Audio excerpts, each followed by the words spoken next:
have not been to church in 6 years, really? Girl, trials and tribulations. Good afternoon, friends. It is December 1st. It's been a long time, so let me introduce myself. Those who are new to the channel, my name is Charlene. I live in New York. I am 36 years old. I have 2 sons, 16 and 12. I have a lot of good energy despite this year, despite this past week. I really can't tell you the last time I went to church. I feel like the last time was when I separated from my husband. So back in like 2018, oh my God. If it wasn't a funeral, then I wasn't present. I've probably been to 3 funerals since then. This year, I lost my 17-year-old brother. He drowned back in June. That was such a hard time. God has been calling me. And this morning, despite being late, like the service started at 10, I got there at 11, because I was just like, now I don't want to say like I was at war with myself, but like I was just procrastinating. And I'm so tired of procrastinating. I'm so tired of not doing what I say I'm going to do. I'm like sick of myself. You got to be tired of your own. You really got to look at yourself and be like, is this who I want to be? I've had like a spiritual warfare this past week. I also was dating somebody for 5 months, and the day before Thanksgiving, we decided that we really don't have that urge or that spark to take it to the next level as girlfriend and boyfriend. It was mutual. Actually, the first healthy breakup or healthy closure that I've ever experienced with anybody. So that was a plus. There are no regrets. I learned a lot about myself. It was good. It was good until like we both knew like this season has ended. And I say this with a smile, even though your girl was crying a little bit. I think I was crying more at the fact I knew it. I knew this wasn't gonna be forever. Like I knew he wasn't my husband, but he was there for me when my brother passed. He was so emotionally available. I think what made me so emotional was and I told this to him on our walk, which was the last time I saw him was the day before Thanksgiving. We met up for a walk, and I was like, I've never met somebody who was like emotionally available. Why are you crying?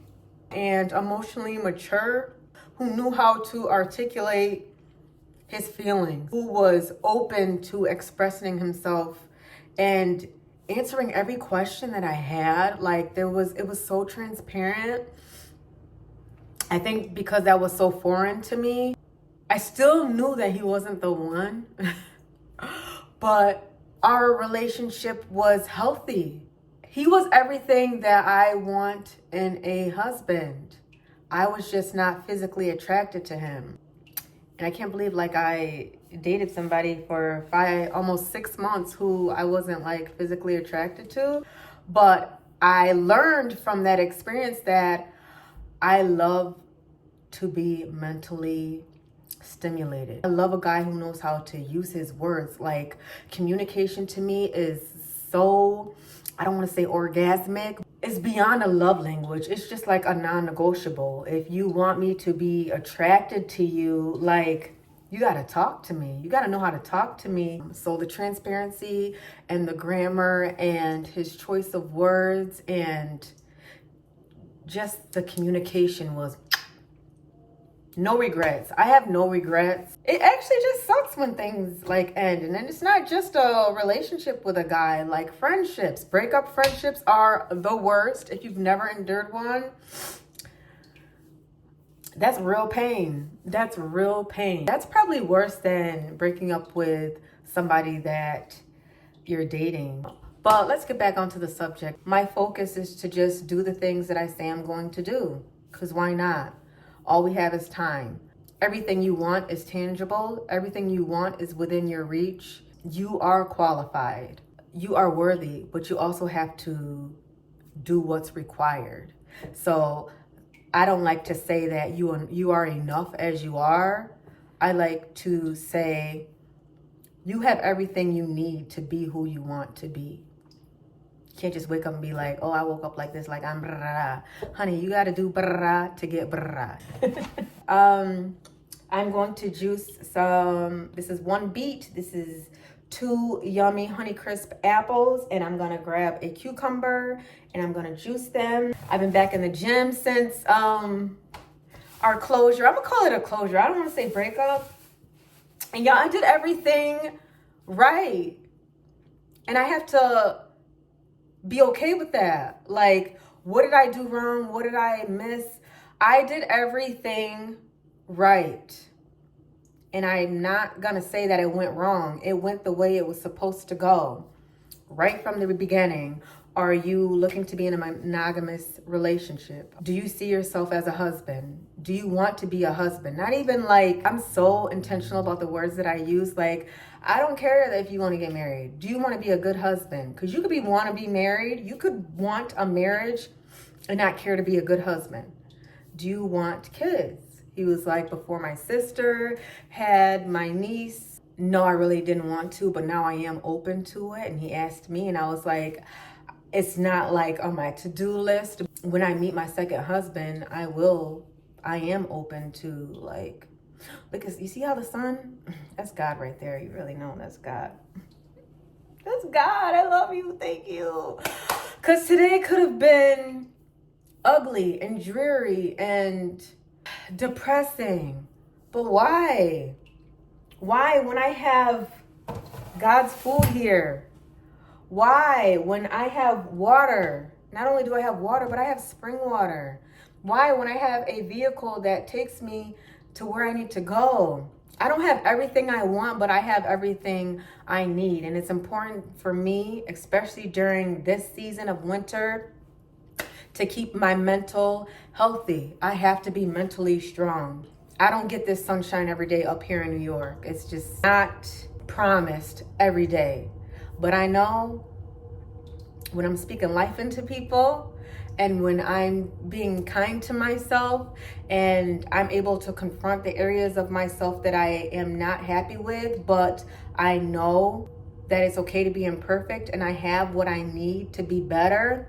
It's just all positivity. And I know my kids didn't understand the service that we went to today. So what I like to tell them is when you hear the pastor or the reverend say, God, just think about positivity.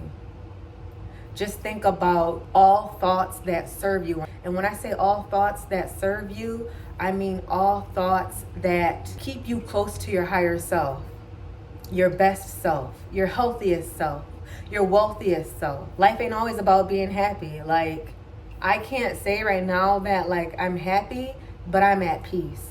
And peace is alignment for me. When I am aligned, I am at peace. I am accepting all things, good and bad, and also knowing that I am capable of changing. I don't even like saying changing. I am capable of evolving because every version of me was necessary. That experience that I had with that guy for almost 6 months, I'm even gonna say guy, he is a man. Okay, I never had to pay for anything. His character, his heart, like he's going to be a great husband someday. He's going to be a great boyfriend someday. He's going to be a great father someday. I saw the God in him. I saw the highest version of him. We fed each other's highest self until we realized that we do have connection, but we don't have chemistry. And what I learned is that like I just can't be dating people that I'm not attracted to, like physically attracted to. Like stimulating my mind is great. I love it. It's what I know I need in my husband and what my husband will have.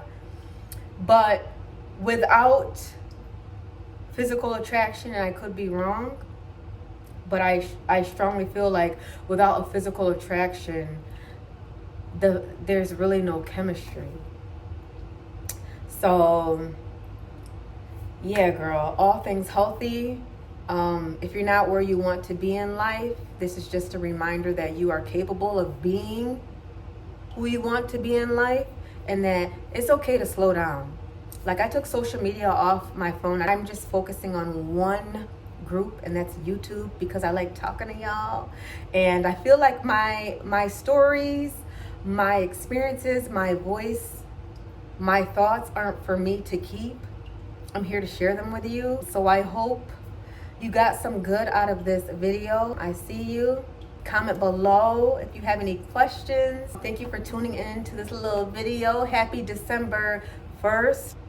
If you get anything from this video, I just want you to continue to feed your higher self. Do what you need to do to become your highest self, and that you have everything you need. Don't focus on everything that you don't have. Focus on what you do have so that you can get to where you want to go, because that's where I'm going. Every lesson is a blessing. Focus on the good, and the good will get better. Okay, friends? All right, I'm gonna make my juice. Goal is to make a video every week.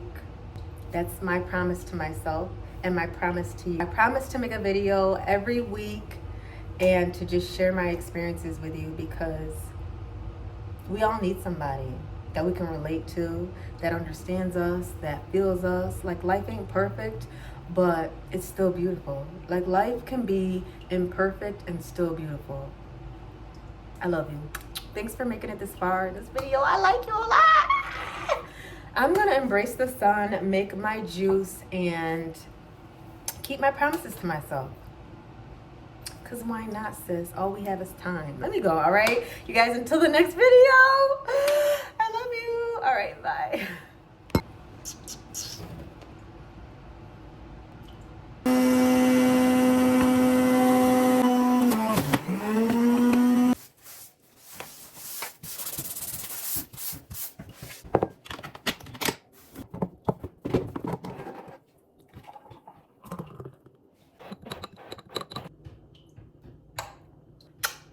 And if you need a recipe book for juicing, please check out my link. I created my first book this year. I don't play about my brain energy. I can't be depressed out here. My kids don't deserve a mom who's depressed. My kids deserve a mom with a strong mind, and with a strong mind is good health, is healthy thoughts. The book is very informative. It explains to you why I juice with certain things, but every day I make this. This is simple. This is my go-to. Beets, apples.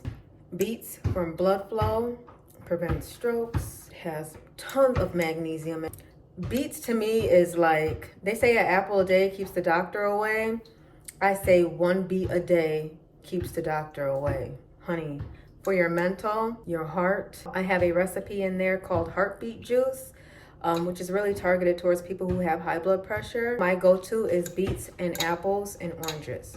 I did not have any oranges, so I used cucumber. Cucumber hydration, honey, your muscles need hydration, your brain needs hydration, your body needs water, your body needs minerals. The two guys that are my go-to guys, Yaki Awaken, YAHKI Awakened, Dr. Bobby Price, who is a holistic healer. They both are holistic healers. They don't eat meat. They are so informative. They got their degrees, if you're very anal about that, and they're both Black, which, you know, self-identity is everything. It means a lot when they look like you, okay? All right, been real. Let me go do the things that I said I was going to do, all right? We keeping promises to ourselves, all right?